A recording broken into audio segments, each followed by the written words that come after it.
আরশোলার মধ্যে কোনো তফাৎ নেই। ঠিক এমনটাই বলেছিলেন chief justice of India Suryakanta Mishra. আর ঠিক তারপরই সোশ্যাল মিডিয়া জুড়ে একটা সেন্সেশন তৈরি হয়ে যায়। হ্যাশট্যাগ ম্যাভি ককরোচ ট্রেন্ডিং হতে শুরু করলো। আর সেই সুযোগেই এক ব্যক্তি ককরোচ জনতা পার্টি দল তৈরি করে ফেলল। সোশ্যাল মিডিয়ায় গত 4 দিনে প্রায় 15 মিলিয়ন ফলোয়ার তৈরি হয়ে গেছে। সেই 15 মিলিয়ন ফলোয়ারের পাশাপাশি সেই ব্যক্তির বিরুদ্ধে এখন নানান প্রোপাগান্ডা কাজ করছে বলে অভিযোগ। ইতিমধ্যে সেই ককরোচ জনতা পার্টির বিভিন্ন হ্যান্ডেল, সোশ্যাল মিডিয়া হ্যান্ডেলগুলি ব্যান করা হচ্ছে। বিভিন্ন সোশ্যাল মিডিয়া হ্যান্ডেলগুলিকে ডিলিট করে দেওয়া হচ্ছে এবং ইন্ডিয়া থেকে সেগুলি ব্যান করে দেওয়া হয়েছে। বহু রাজনৈতিক দলের যে ফলোয়ার লিস্ট, সেটাকে ছাপিয়ে এখন ককরোচ জনতা পার্টি সবার উপরে। গত সপ্তাহে ভারতের প্রধান বিচারপতি সূর্যকান্ত মিশ্রর বিতর্কিত মন্তব্যের পর এই ককরোচ আলোচনার কেন্দ্রবিন্দুতে চলে আসে।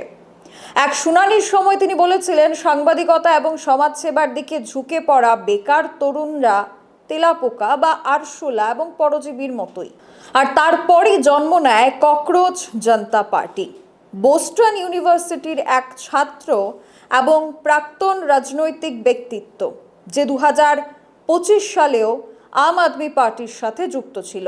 আম আদমি পার্টির সোশ্যাল মিডিয়া হ্যান্ডেল করত সেই ব্যক্তি। আজ সেই ব্যক্তি এই ককরোচ জনতা পার্টি নামে একটি প্ল্যাটফর্ম তৈরি করে।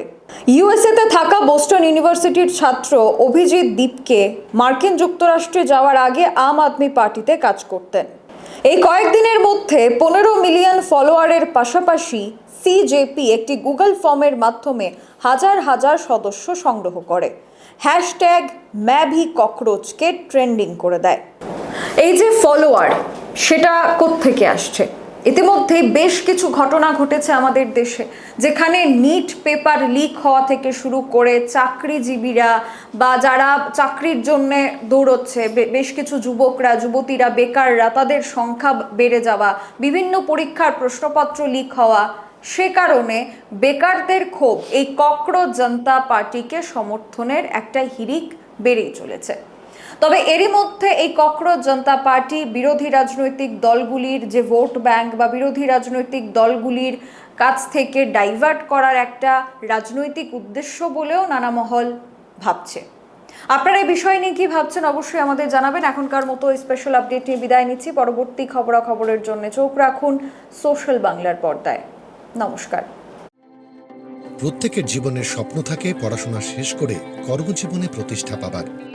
এই দিক দিয়ে আমি সফল শুধুমাত্র একটি কারণে, সেটা হলো আমার কলেজ টিপস, যেখান থেকে গ্র্যাজুয়েশন কমপ্লিট করে উচ্চতর শিক্ষা নিয়ে আজ আমি সফলভাবে প্রতিষ্ঠিত।